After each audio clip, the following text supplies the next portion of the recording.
ang nag-iisang Pangulo na galing sa Mindanao, ating Pangulo na may dugong Bangsamoro, the President of the Republic of the Philippines, Mayor Rodrigo Roa Duterte.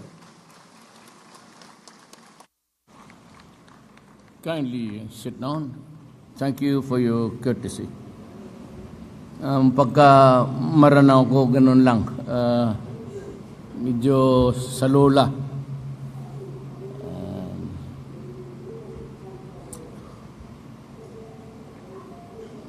Before I proceed, meron talagang prepared speech ang Presidente Baskisan, pero hindi ko ito trabaho. Sabihin ko sa inyo, prangka-prangka.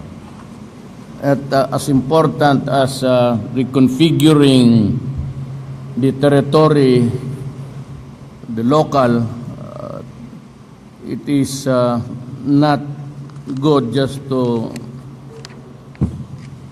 deliver a two-page speech. Sabi ko sa kanila, i-dovetail ko yung kay Kagi pati kay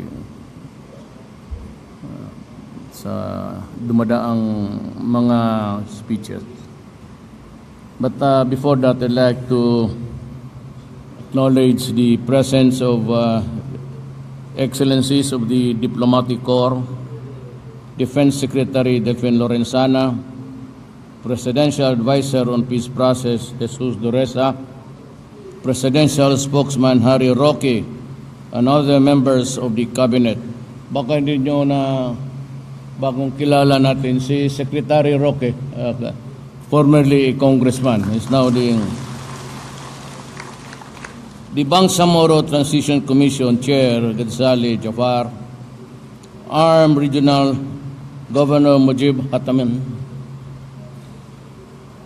MILF Chairman Alhaji Murad Ibrahim, MNLF Central Committee Chairman Yusuf Jikairi, fellow workers in government, mga kapatid kong mga Moro at ang mga Pilipino.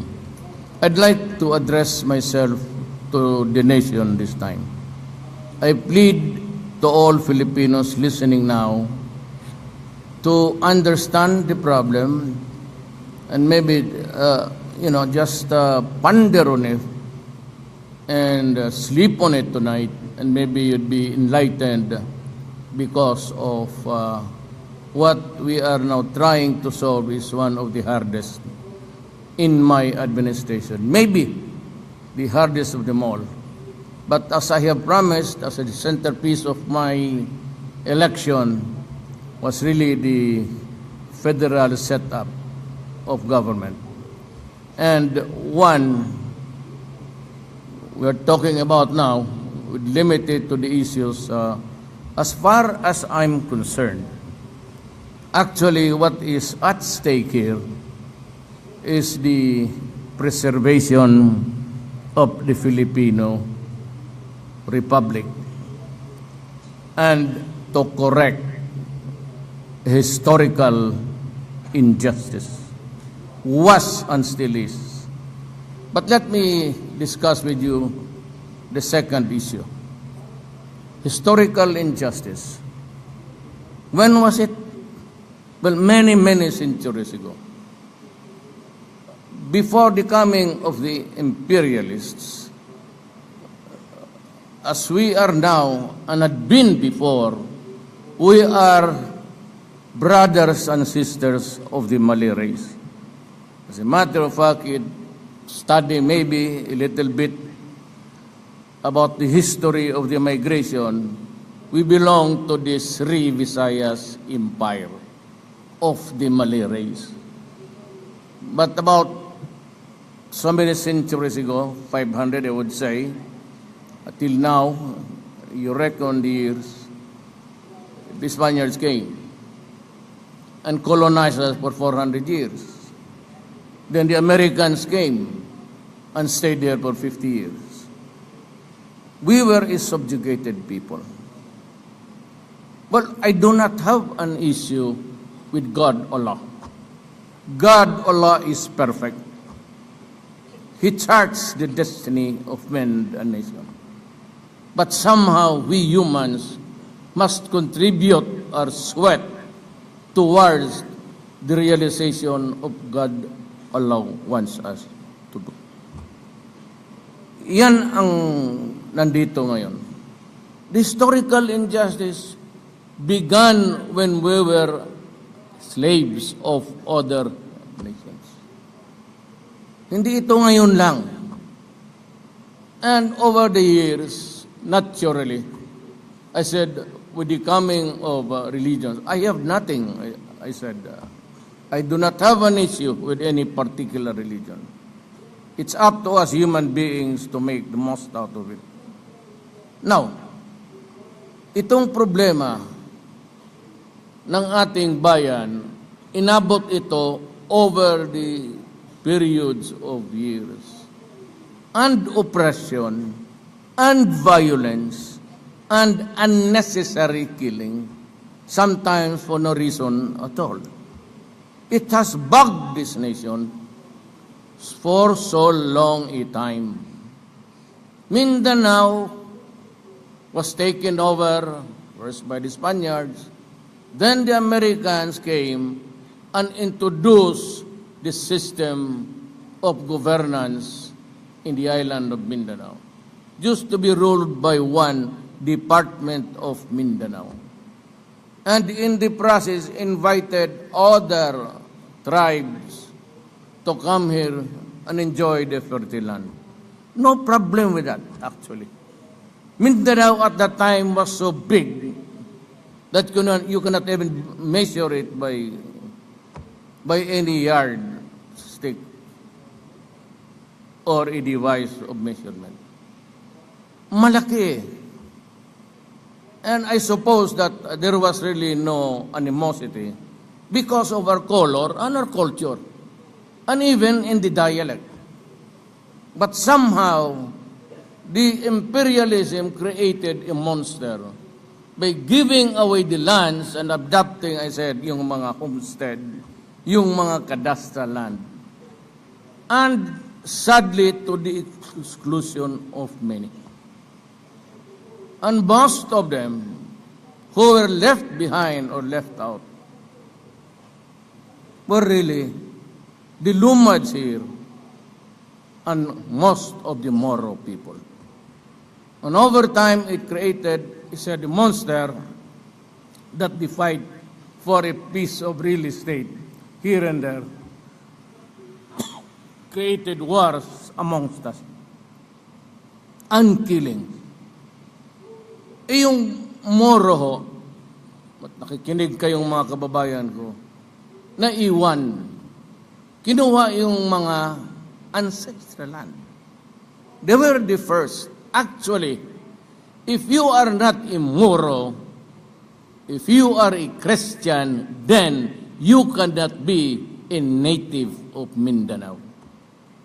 Well, nauna ang Islam by almost, well, I used to read when I was a congressman, diyan sa Malaysia, yung mga library nila. I would, some say 100, I'd put it about something like 80. May simple mathematics or arithmetic could say to me. So nauna dito ang Islam. About that time, talagang Muslim na ang Mindanao. But with the coming of imperialism, I said, pumasok dito at marami ng religion. Fine. It's all about God. It's all about Allah. Nothing strange there. But the fight for the territory began. And the dream of the Moro people was just to retake what they were or they had at that time. Violence after violence after violence. In 1972, kumukuha kami ng bar. Just Dorisa was ahead. Ako naiwan ako sa klase kasi hindi man ako valedictorian ng kagaya niya. So, well, I used to be here. Kasama ko si Jun Matalam noon. I was really young boy. I was roaming around Cotabato. Sila Jimbo Sindaw. I was enjoying the place. And maybe because I felt safe. So ganun ho ang nangyari. Now, if we do not solve this problem, the fundamental issue of historical injustice, hindi ito matatapos. Hindi talaga ito matatapos. I've been saying that before, even in any crowd, that we have to have a solution. If I were to have a choice, then it should be my time, kung pwede lang, and we can work out a way out of this quagmire. It cannot go on. Your children cannot kill my children. Ang pamilya ko mismo, pati, alam ninyo yan. I have a branch of my family, puro Moro Islam. Meron rin akong branch sa pamilya ko na Kristiyanos. Saan ninyo ako ilagay? Yan ang problema, kaya interesado ako ng ariglo.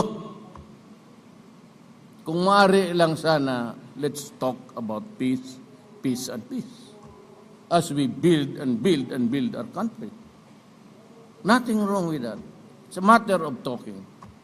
Now, there are so many drafts coming from Noor, coming from Kagis, Murad, and everybody else, and the scholars. And also, UP is coming up with a position paper. Ang akin, it must be inclusive.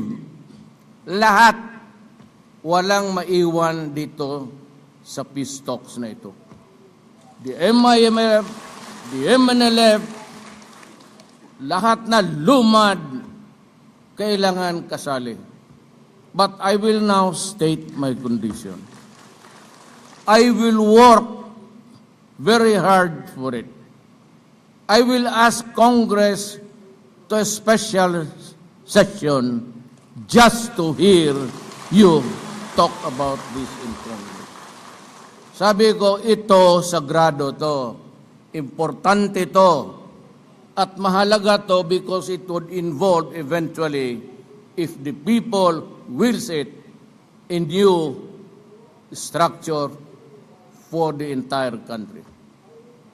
Kung hindi, then let us work out a way. Basta maibigay natin sa ating mga kapatid, lalo na sa Moro, ang arrangement na acceptable sa kanila.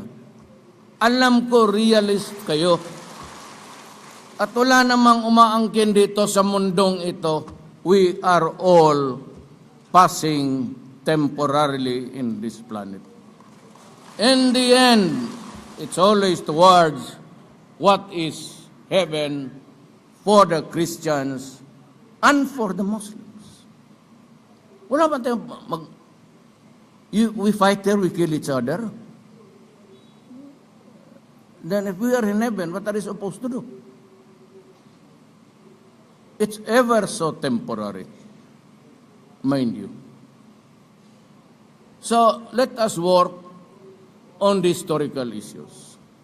Land, the social injustices that were committed since then. Well, apparently, the Christian governments has had an edge all along because they were in power holding the national structure. And all the time, medyo pasensya. I said, but this cannot go on. Even if you say that you'll have an interregnum of how many years, it will not suffice. Or then you'll be passing the problem to the next and to next generation. And so what do you think? What would be the sentiment of my grandson towards his grandsister? Ipasa mo lang eh.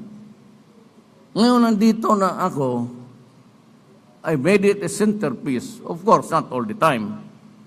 But in all, I endeavored really to mention it. Most, half of the time, I was talking about itong mga historical injustice. It's a matter of self-preservation. For whom? You. For me? For them? For all of us. That is a matter of survival. What will we get if we go into a war again?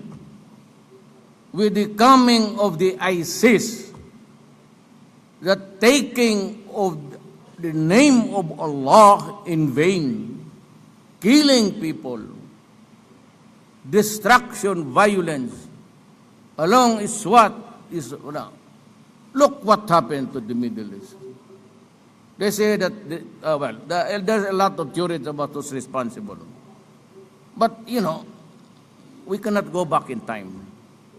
We must avoid the pitfalls of violence. Look at what Iraq, Libya,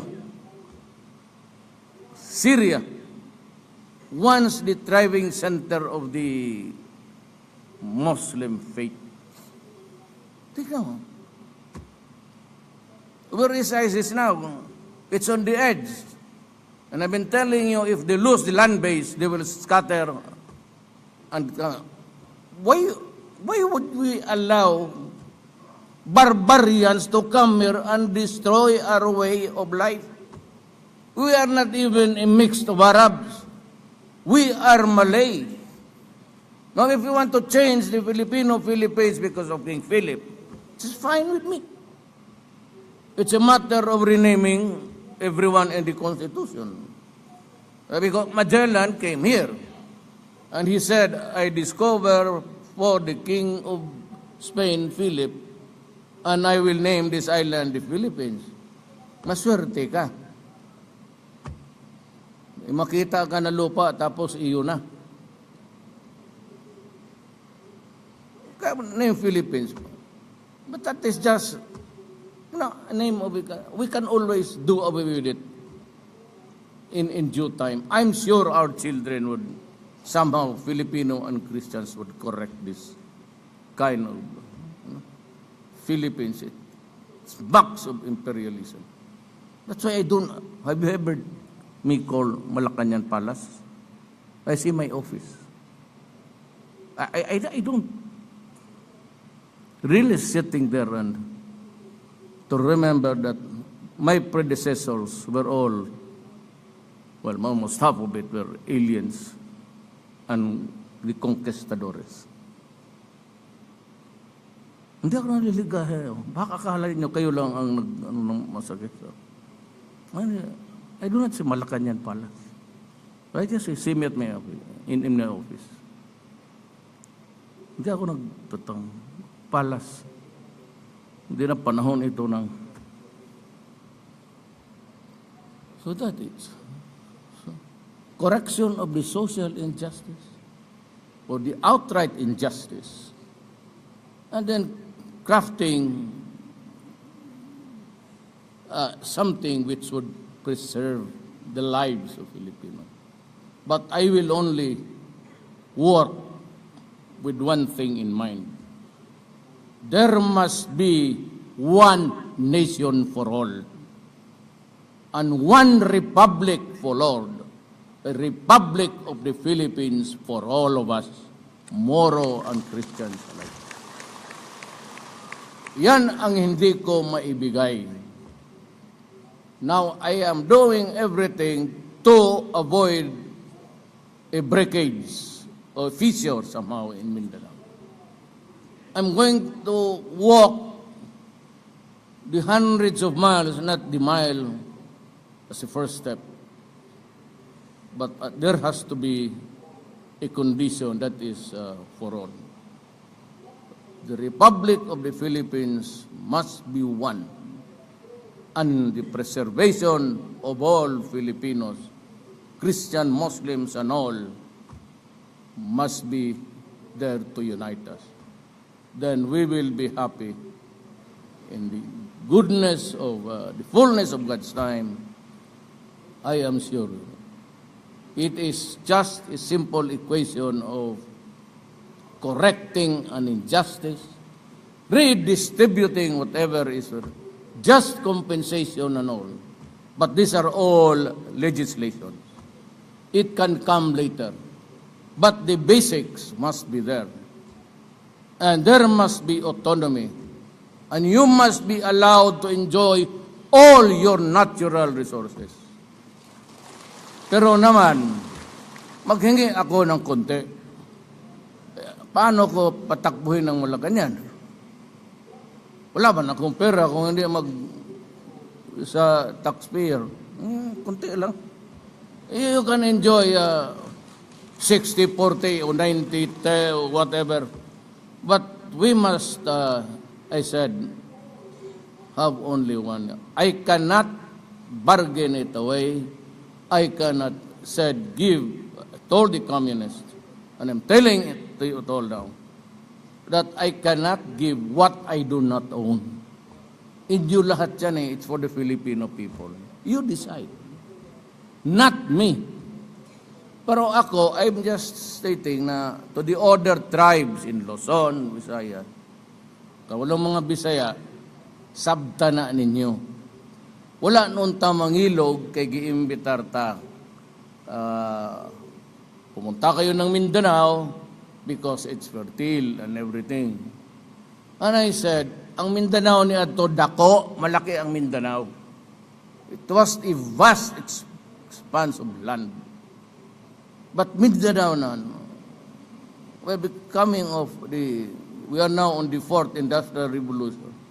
Plenty of people, talagang lumiit ng lumiit. Kung malaki na sana ito, di walang, but you know, you have to have land to develop, to eat, to earn. Manufacturing in the agricultural sector is lagging. Why? Because it cannot propel itself into prosperity for so long as there is violence in the countryside. Especially, ang nakita kong walang kwenta to the NPAs. Be careful with that. Kasi pag niyaya ninyo, even the Arab money, they would still ask, baski sino ang nandyan. And that is extortion. It thrives on extortion. It is not revolutionary tax.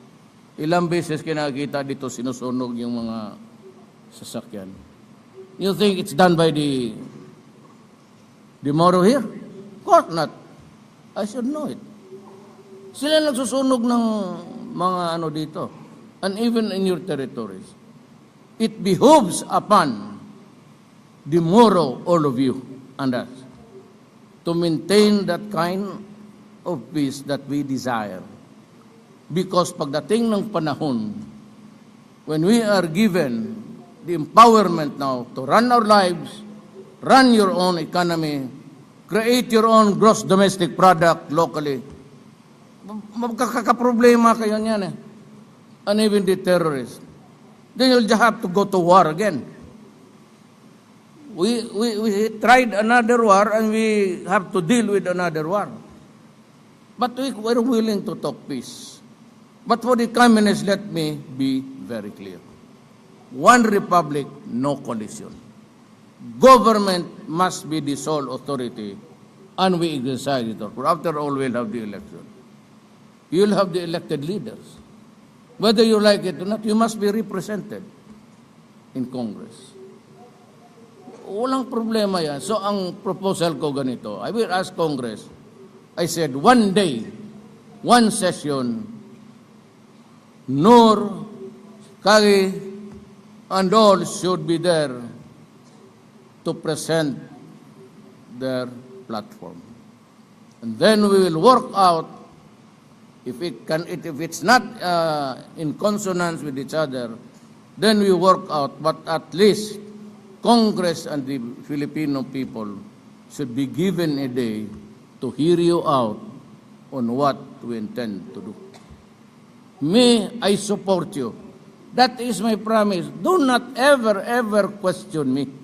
Delay, of course, it entails delay. So many marami man dito galing.